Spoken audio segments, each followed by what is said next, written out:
বিশ্বনবী তাহাজ্জুদের সময় দাঁড়িয়ে যেতেন ছোট্ট একটা ঘরে, চাটাইয়ের উপরে বিশ্বনবী মা এসে শুতেন, গাদাগাদি করে জায়গা নাই। মাঝরাতে বিশ্বনবী তাহাজ্জুদের জন্য দাঁড়াতেন, আল্লাহু আকবার বলে দাঁড়িয়ে যেতেন, নামাজ শুরু করে দিতেন। বিশাল বড় সূরা পড়তেন, কিরাত পড়তেন, রুকু করতেন, কিন্তু সিজদার জায়গায় সিজদা দেওয়ার জায়গা নাই। সিজদার জায়গায় মা এসে পা বিছিয়ে শুয়ে আছে। বুখারীর বর্ণনা, বিশ্বনবী সিজদায় যে হাত দিয়ে মা এসার পায়ের মধ্যে চিমটি কাটতেন, মা এসা বুঝতে পারতেন বিশ্বনবী এখন সিজদায় যাবে। সুবহানাল্লাহ পড়েন।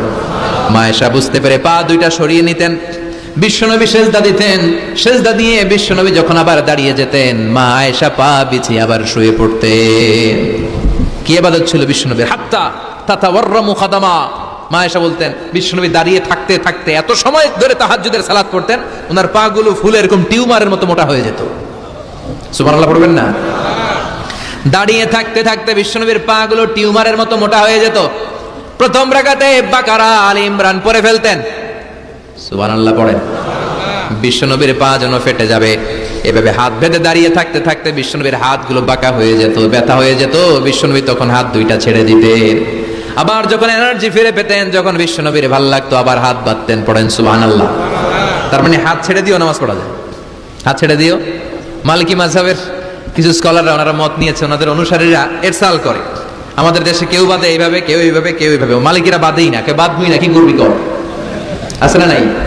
আপনি যদি হজ করতে যান মক্কা মদিনায়, এই আমলগুলো দেখতে পারবেন। এটা সুন্নাত একটা আমল। হাত ছেড়ে দিলেও যেখানে সালাত হয়ে যায়, ওই জায়গায় কই বাঁধবে এই নিয়ে কিলাকিলি আছে না নাই? উপরে না নিচে, আমিন জোরে না আসতে, আছে না নাই? বিশ্বনবী লম্বা সময় দাঁড়িয়ে তাহাজ্জুদ পড়তেন। তাহাজ্জুদ পড়লে আপনার মর্যাদা বাড়ায় দিবে কে? সাইয়েদনা জিবরাইল বললেন, ইন্না শারাফাল মুমিন ফি কিয়ামিল লাইল। বিশ্বনবী বললেন, জিবরাইল এসে আমাকে বলে গিয়েছে মুমিনের মর্যাদা তাহাজ্জুদের নামাজের ভেতর। সুবহানাল্লাহ পড়েন। তাহাজ্জুদের নামাজ পড়লে মর্যাদা বাড়ায় দেয় কে? দুই নাম্বার, কুরবাতুন ইলাল্লাহ। তাহাজ্জুদের নামাজ পড়লে আল্লাহর সাথে নৈকট্য বাড়িয়ে দেয় কে? আল্লাহর সাথে কানেক্টিভিটি আপনার বেড়ে যাবে। আমাদের দুনিয়াতে সব জায়গায় কানেক্টিভিটি আছে। এমপির সাথে হাত আছে, চেয়ারম্যানের সাথে হাত আছে, ওই এসআই এর সাথে হাত আছে, পুলিশের আইজির সাথে হাত আছে, কিন্তু আল্লাহর সাথে হাতটা নাই। কথা কন। আসল জায়গায় কানেকশন লাগানো দরকার। চিল্লায় বলেন ঠিক কি না? মান লাহুল মাওলা ফালাহুল কুল্লু। যে ব্যক্তি আল্লাহর হয়ে যায়, গোটা বিশ্ব তার হয়ে যায়। যে সব জায়গায় যে ধর্ণা দেয়, আল্লাহর কাছে ধর্ণা দেয় না, তার কোনো মর্যাদা নাই। আর যে ব্যক্তি সব দিক থেকে মুখ ফিরিয়ে আল্লাহর কাছে যায়, গোটা বিশ্বের সবাই তার দিকে তাকিয়ে থাকে। এজন্য সম্পর্কটা লাগাইতে হবে কোন জায়গায়? তার মানে তাহাজ্জুদ পড়লে মর্যাদা বেড়ে যায়, আল্লাহর সাথে সম্পর্ক বেড়ে যায়। বিশ্বনবী বললেন, মানহাতুনা আনিল ইসিম। তাহাজ্জুদের নামাজ পড়লে, তাহাজ্জুদের নামাজ আপনারে পাপ কাজ থেকে বাধা দিবে। সুবহানাল্লাহ পড়েন। তাহাজ্জুদ যারা পড়ে এরা পাপ কাজ করে না। চিল্লায় এখন ঠিক কিনা?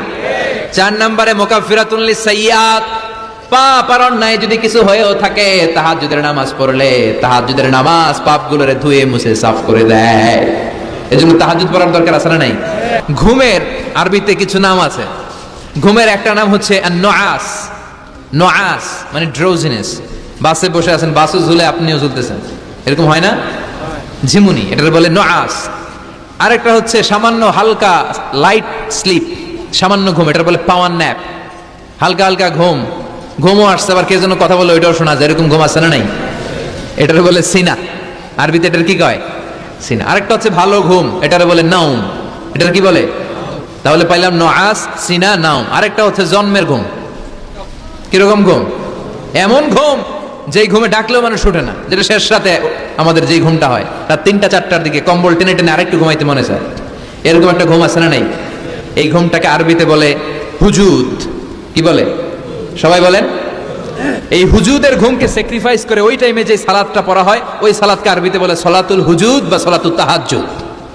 সুবহানাল্লাহ পড়বেন না? এজন্য রাব্বুল আলামিন বলেন, ওয়া মিনাল লাইলি ফাতাহাজ্জাদ বিহি নাফিলাতান লাকা আসা আন ইয়াবআসাকা রাব্বুকা মাকামাম মাহমুদা। ও নবী, রাত্রিবেলা দাঁড়িয়ে আপনি তাহাজ্জুদের নামাজ পড়েন, আশা করা যায় বিশাল সম্মানিত মহিমান্বিত জায়গায় আল্লাহ আপনারে বসায় দিবে গো নবী। ঠিক কি না? তাহাজ্জুদের সালাত পড়লে মর্যাদা বাড়ায় দেয় কে? মুমিনের বৈশিষ্ট্য, তারা রাত্রিবেলা তাহাজ্জুদের সালাত পড়ে। ইমানদারদের বৈশিষ্ট্য, তারা হলো ফুরসানান নাহার রুহবান আল-লাইল। রাত্রিবেলা তাহাজ্জুদের যায় নামাজে কান্নার ঝড় তুলে, দিনের বেলায় ঘোড়া হাঁকিয়ে জিহাদের ময়দানে জিহাদ করে। ঠিক কি না? দিনের বেলায় চলবে কি? জেহাদ। এজন্য বিশ্বনবীর প্রথম প্রশিক্ষণ নিতে বললেন আল্লাহ, কুমিল্লা ইলা ইল্লা কালিলা। ও নবী, বিশাল মিশন নিয়ে দুনিয়ার বুকে আপনি এসেছেন গো নবী। প্রথম প্রশিক্ষণ যেটা নিবেন, রাত্রি বেলায় দাঁড়িয়ে দাঁড়িয়ে তাহাজ্জুদের প্রশিক্ষণ। বিশ্বনবীর আদেশ করলেন কে? কিসের আদেশ? সবাই কোন? আরো জোরে। ওই মুহূর্তটা তাহাজ্জুদের সময়টা এমন সময়, ইয়ানজিলু রাব্বুনা ইলা সামাঈদ দুনিয়া, রব্বুল আলামিন আরশের উপর থেকে দুনিয়ার আকাশে নেমে আসে মানে বিশেষ একটা মনোযোগ দেয়, আর দুনিয়াবাসীরা ডেকে ডেকে বলে, গোলাম আলা মিন মুস্তাগফিরিনা গফির আলা, কার ক্ষমা লাগবে ক্ষমা চাও, সব গুনাহ আমি ক্ষমা করে দেব। আলা মিন মুস্তারজিকিন আরজুকালা, কার কি লাগবে আমার কাছে চাও, সব আমি দিয়ে দেব। আল্লাহু আকবার।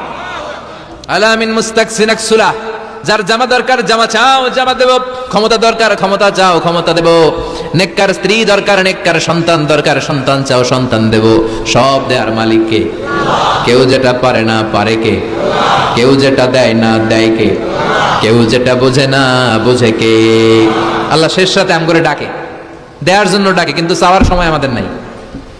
উনি দেওয়ার জন্য প্রস্তুত, কিন্তু এটা তো নেওয়ার লোক লাগবে।